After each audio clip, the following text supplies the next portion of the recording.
I read something where when you use precision, curiosity, and kind regard, that like games collapse, and that like resonated with me. Um, but like if you're not going at it as like a tactic, but the thought of, well, if you're going after what you want, isn't that kind of a tactic still? Yeah. So that's why the fifth principle is the horizontal attitude. And in that, we have it baked in like you're moving towards the horizon rather than a specific outcome, right?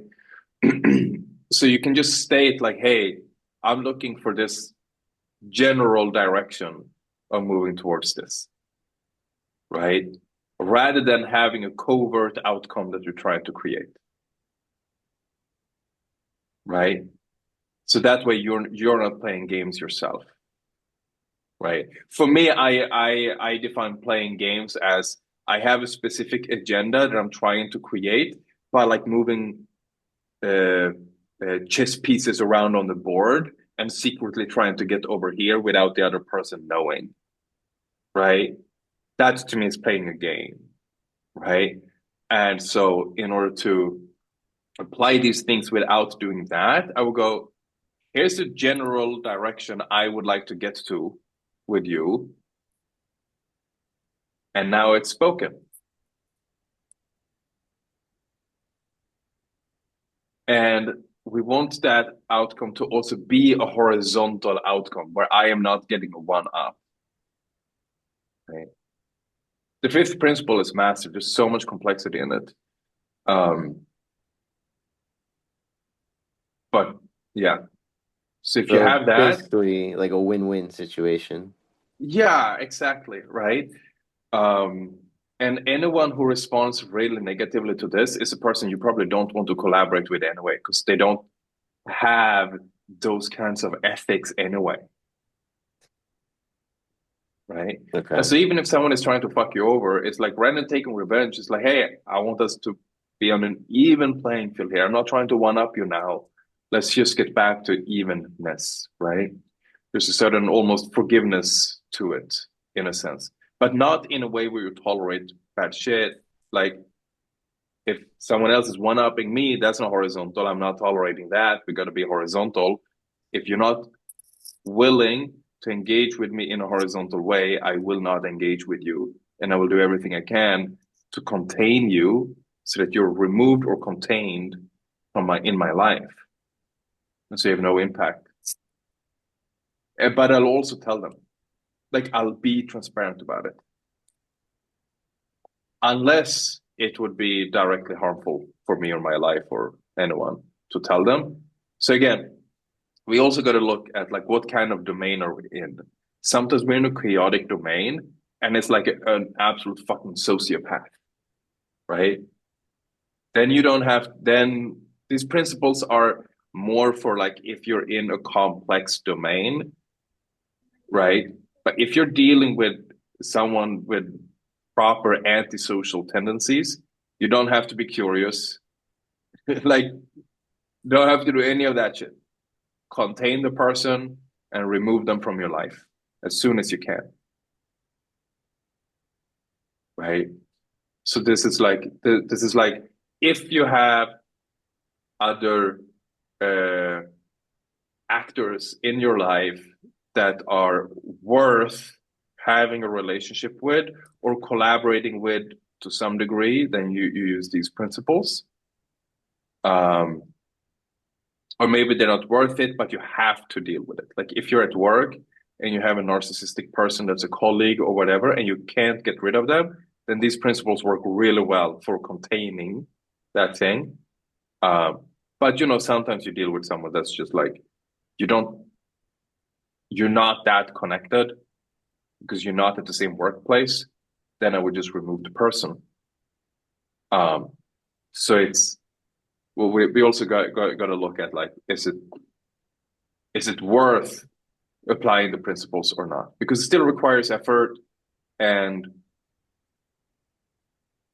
it has a certain element of ethics and forgiveness and gratitude and love and that kind of stuff baked in to these principles. Um, it's done in a way so that we would have a really sustainable society if everyone practiced it, but everyone doesn't practice it. So sometimes you get, let's say, a nefarious actor cross your path, and when that happens, we just want to contain the person. These principles can be great to contain a person, but sometimes we don't even want to use these principles. It's just like ignore, move on, get rid, right? Okay. I also was reading some of your posts, and I saw obviously the one about like type A personality, and then something else about like healing dialogue. So I guess how do the principles look different? Because those are two very different circumstances. Yeah, Like how would they arise differently? yeah. So it first of all, we're going to look at what type of communication are we engaging in right now, right? So you have persuasion, right? Formal persuasion is a sales situation, right? When you're selling something, right? Um, when you're selling, your boss to give you a promotion, when you're selling you like a product, like when you do sales, right? That's proper persuasion, right? In this situation, we're not trying to heal necessarily. You just use the principles to persuade, right? And by applying the principles, we have ethics already baked in, so we don't have to be that concerned about it. So now just get a sale, just close the deal, right? You have conflict resolution, right? That is usually where the healing tends to be. We're resolving conflict by using the five principles, right? Which is kind of what we talked about earlier in the conversation with some people, with girlfriends and that kind of stuff, right? If the person is a type A, it's totally fine. But like, it's like, are they willing to play along with this, right? Because we got to make a distinction. There's type A, and then there's type antisocial, right? Are we working with a type A person, but they have proper ethics and they're willing to listen, but they're just like a very dominant personality? Or do they not really have proper second person perspective here? They just keep playing a game and they just need their own selfish outcome to happen. So we got to know which one. Then, like, to create healing in this scenario is not really what we're going for at the moment, right? So you have different types of conversations or different types of communication, right? You have selling, you have negotiation and conflict resolution, you have coaching, you have pure proper dialogue as well, right? So we are just dialoguing. There's no specific goal here. We're just in a relationship of some kind, and we're having a dialogue and we're talking back and forth. If both people apply the five principles with this, it can be deeply healing, right? Which is what we do on the community practice sessions a lot of the time, right? So we can produce collective healing for like the collective men's shadows that are out there by just men getting together and practicing dialoguing together like that produces healing, right? But if you're in a boardroom, like we're not trying to heal, we're trying to do business, right? Does that clarify? A little bit. Um, would you be able to like maybe go through like some example on like that you can make up? Oh, Either what would be a healing conversation? sure. Yeah, there's like Okay, what like go through the five principles and what it might right. look like. Okay. So let's say I was meeting an old friend at a coffee shop. Someone came by and visited Poland, right? First of all, I would just be curious, naturally, like because I haven't seen the person in a while. But this could be even if I hadn't seen them in a day, right? Like, so what's been going on, right? And I would just be listening to what the person is saying. So I would not have like a plan for what we're gonna do. We don't have a plan where this is gonna be healing or we're gonna have this effect or whatever. I would just attune to whatever is emerging right? And maybe we notice after 10 minutes, we just kind of like nothing is happening. And then maybe we just end the hangout and we just meet up another day instead, right? So just fully attuned to emergence. Like whatever happens, happens, right? No plan, right? That's the emergence, right? And whenever my friend is listening, is speaking, I'm noticing I'm holding everything in unconditional positive regard. And I would, like, hey, I love how you X. I'm really grateful that you are Y, etc. To see the positive qualities, really affirming all of the positive qualities of my friend, right? Maybe he's been working hard, maybe this, maybe that, like whatever it is, right? Like just showing appreciation, right? This is something you're just very naturally good at. I don't think you have to even focus that much on that specifically in those situations, right? But it's something I've always noticed with you. Like you're really good at noticing it and expressing it, right? Like one of the things that make you very likable. Like this just makes you a lot more likable and it makes the other person feel appreciated. Like it's amazing. And then you listen with real precision as well. It's like, oh, what like that word that you use, I don't know what you mean with exactly that. What does that mean to you? Right?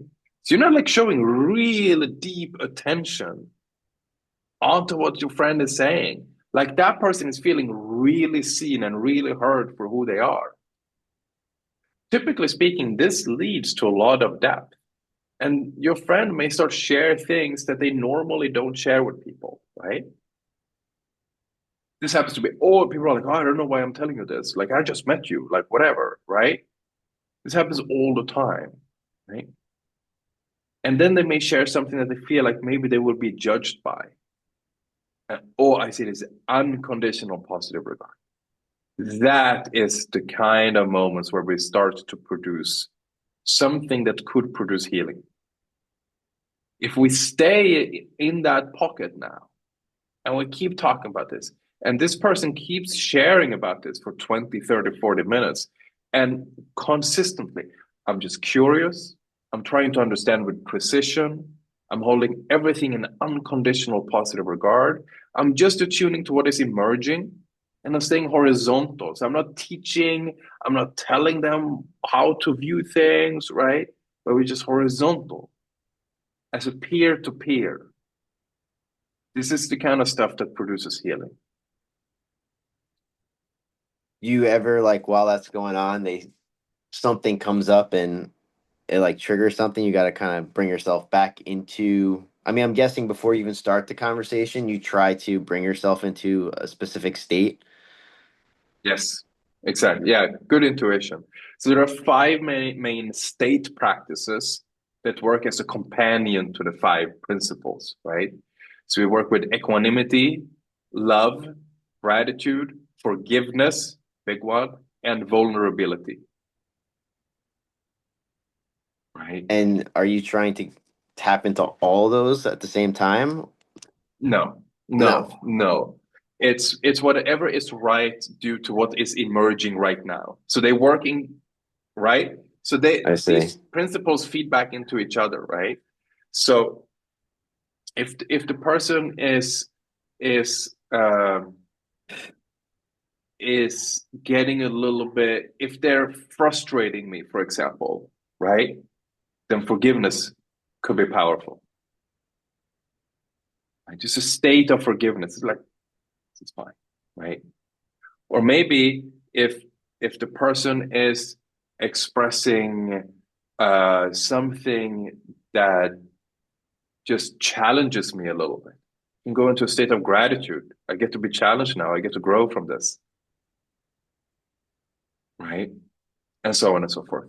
So you kind of see what works best here, right? But that's why for like the long term, kind of like what we're going to do with like the leads up to retreats, we're doing 4 weeks of practicing the states, practicing the states, practicing the states, and then it's 2 days of like 10 hours straight of like principles and states across all sorts of different situations, right?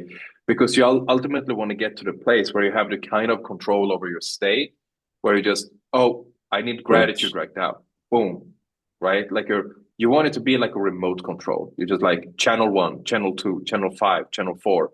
right? Just boom, boom, boom, boom, boom, boom, boom, boom, boom, boom, for principles and for states, Yeah, it seems right? like that's almost the most important Yeah, part to start yeah, with that. And then everything else yeah, will kind of fall into place. exactly. But so the state we always begin with is equanimity. That's nothing matters if you don't have equanimity. Because equanimity allows you to notice when you have an impulse to get reactive and not react on that reactivity. If you're just equanimous, then you can apply the five principles and it will go amazingly. Then you start to practice unconditional love. Then we go into gratitude. Because with equanimity, love, and gratitude, we have the base that we need to start to explore forgiveness in a complex, adaptive way. Because just forgiveness across the board is not what we want. Simple minded forgiveness will erode your boundaries and you will disown parts of yourself. We don't want to top down forgiveness. Forgiveness is very, very potent, but it can be very harmful. So we don't force the forgiveness. Equanimity, love, and gratitude first. Then we start to explore forgiveness and how it really works. So I developed forgiveness from a Christian practice. So we begin with forgiveness as just a divine quality of the universe. And you feel basically Christ consciousness coming through you. And then we learn to use forgiveness with wisdom. So I know when to forgive and how early to forgive and why to forgive, who to forgive.